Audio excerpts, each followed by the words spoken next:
Dang, dang, dang, dang, dang. Oh, ah. Yes, welcome. We're going to be spending the entire week looking at Wild West Exodus. Yeah. However, we popped up just before these videos to remind you, you could be a winner, baby. We're giving a ton of stuff away. Yeah. Every single day, one of you guys who comments on the video on beastsofwar.com. So come across, create yourself a free account, put a comment on the video, and you're in with a chance of winning this.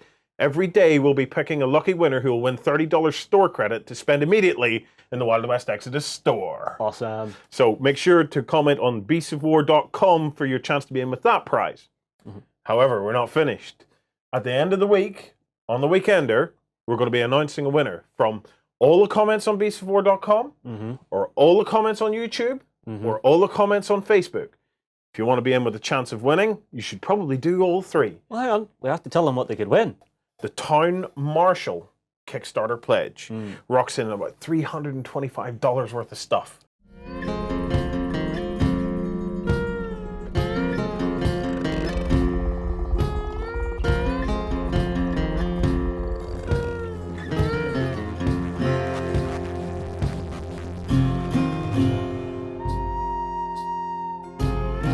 Hey guys. Okay, so in this one, Sean, we're going to have a look at the Holy Order. Yeah. So we're going to talk about the Holy Order of Man. They are essentially the first humans on this planet, in Wild West Texas, in this background. They have a lot of ties to a lot of the things that go on in the deep, deep background, like the beginnings of everything that starts. I don't want to ruin the story too much. There's a lot of great stuff in the rule book to check out, but that's in the deep, deep background. And basically what it comes down to is they have this relic, and this relic is part of their weaponry. It's part of everything that they stand for, and they are the first and last line of defense for humanity against these things. And basically, these things, what I'm saying is what the Dark Council represents. This sort of twisting, corruption, darkness. RJ 1027 is basically sort of an instrumentation of everything that is negative. And their job is to rid the world of it, rid the world of the Dark Council, rid the world of even things outside of this world that start to come in. So they're basically, before we actually start to see them on the battlefield, they're essentially a secret society. They're people are part of the Holy Order, and you have no idea that they're part of the Holy Order. They're just kind of an odd fellow or odd lady, and you're not sure what their thing is, what's going on with them. One of the first times they're really introduced to the characters in the world, they're just pretty much like, I'm not so sure who this guy is. He let us stay at his house. He had this weird axe over his fireplace. No idea what's going on. And then when you start to see him on the battlefield, here they are, imposing, scary even, they're guys that are wearing these big armor. That's awesome. Yeah. Relic imbued weapons, and these big flags just flying the Holy Order symbols.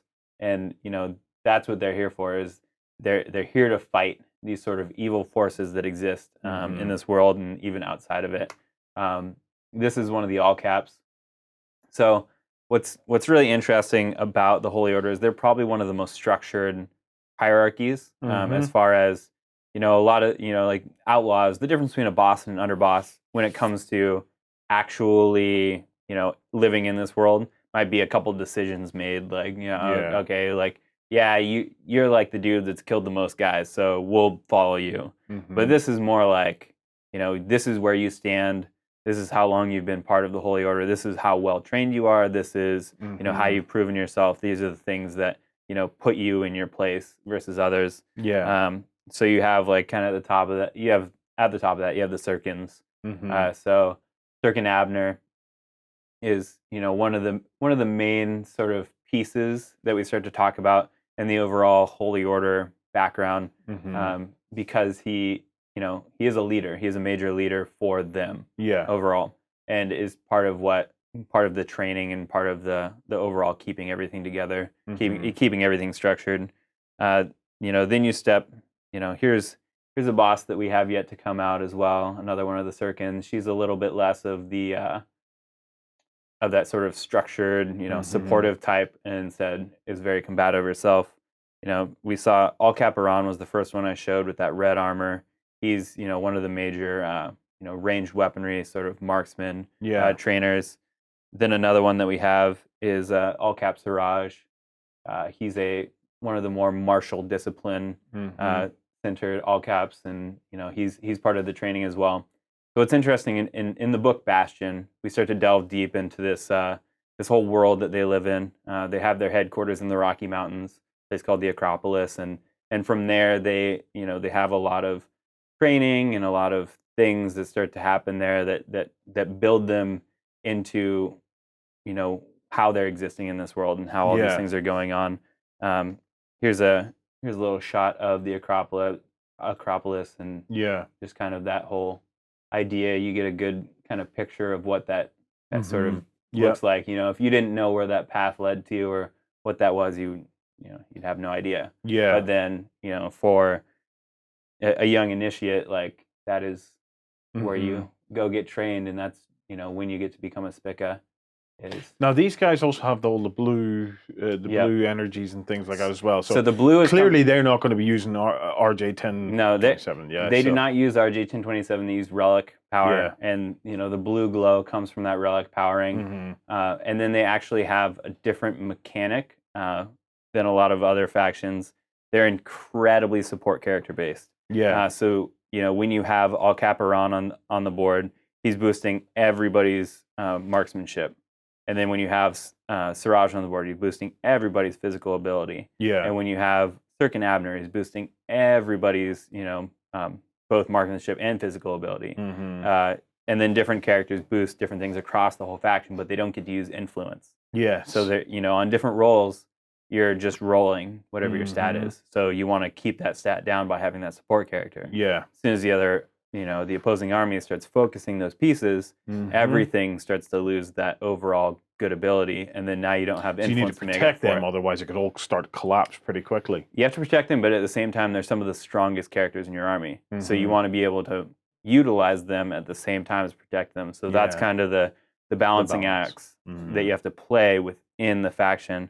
And just to kind of get an idea of kind of their stylistic weaponry. You can see that Relic riding all over, and that blue glow coming from everything. Some of their pretty cool hand weapons as well.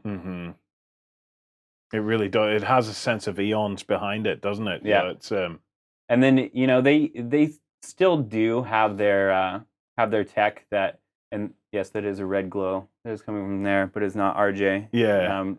That's more of like a stylistic sort of ruby pattern that some of the higher up captains use, and it does have a little bit of a tie more to like the destruction of RJ, right? Like that sort of like red. When they use red, it's more of that like anti, almost like a badge of honor in ways.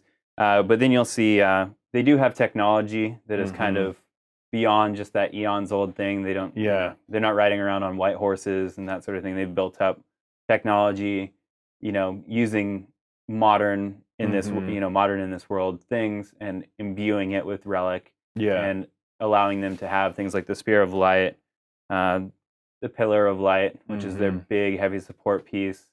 There's smoother lines to the design of this faction, isn't there? It has a more organic armor kind of feel to it. It's really interesting. They're kind of more refined, right? Yes, like they are. Their technology may not be that of the Union necessarily, but it has a very refined look and feel to it.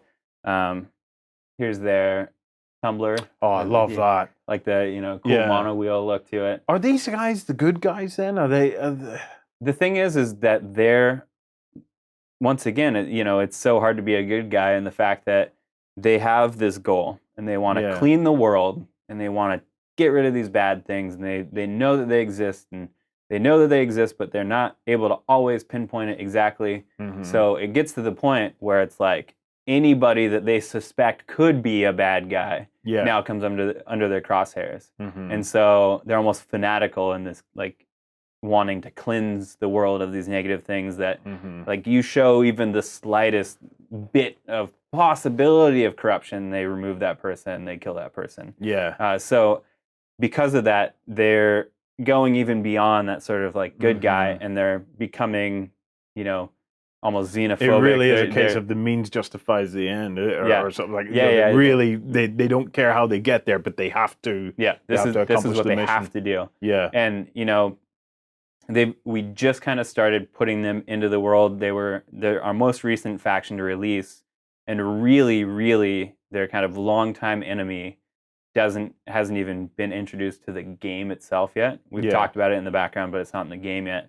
And they're really, they're fighting against the Watchers. Like, Mhm. that is what they're preparing for. The Watchers are this alien race that previously, in their history, long oral history from, ages ago, that was what the Holy Order of Man did. They defeated this Yeah. big, intrusion, and they were trying to destroy the world, and they were trying to destroy human civilization Mhm. as is known in this world. And the Holy Order of Man did it. They fought back, and they were able to do that, and they were able to hold the world and start humanity from Mhm. that. Well, there's gonna reach a point where that comes back again, Yeah. because there's this RJ technology, there's all these things that are going on, and they know what's happening, and they know that this is gonna come back, that this is gonna show back up again. And so, they're gonna start weaponizing even further. Mhm. But the problem is going to come in again. They have this purity aspect that they want to hold on to.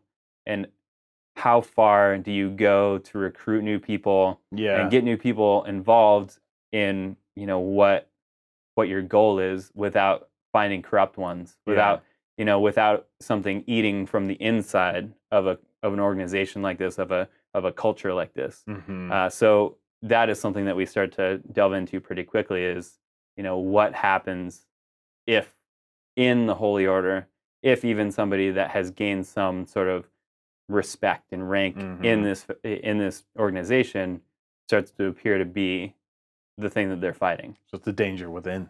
Yeah. So Mm. what happens when that happens? Mhm. So we're dealing with that question right away, and then it's something that'll transform over time. Yeah. So we've kind of shown some interesting tidbits into the future of where that's going to go, with things like the Four Horsemen, and that's going to be a pretty cool thing that we Yeah. talk about, is because we will have basically the Four Horsemen of the Apocalypse, Oh, and nice. one Yeah. of the Four Horsemen of the Apocalypse is a turned Holy Order member. Yeah. So you have that you have to deal with, and so we'll talk about how we got there, Yeah. kind of as the story goes. Fantastic. Well, look, guys, I hope you've enjoyed that. That's a rundown of the current factions of Wild West Exodus. Yep. And we'll be keeping in touch with these guys, and Sean especially, Yep. and bring you updates as more stuff happens. Sean, you have to join us for a live hangout Definitely. to keep everybody up to speed on all of this. Look, we hope you've enjoyed it.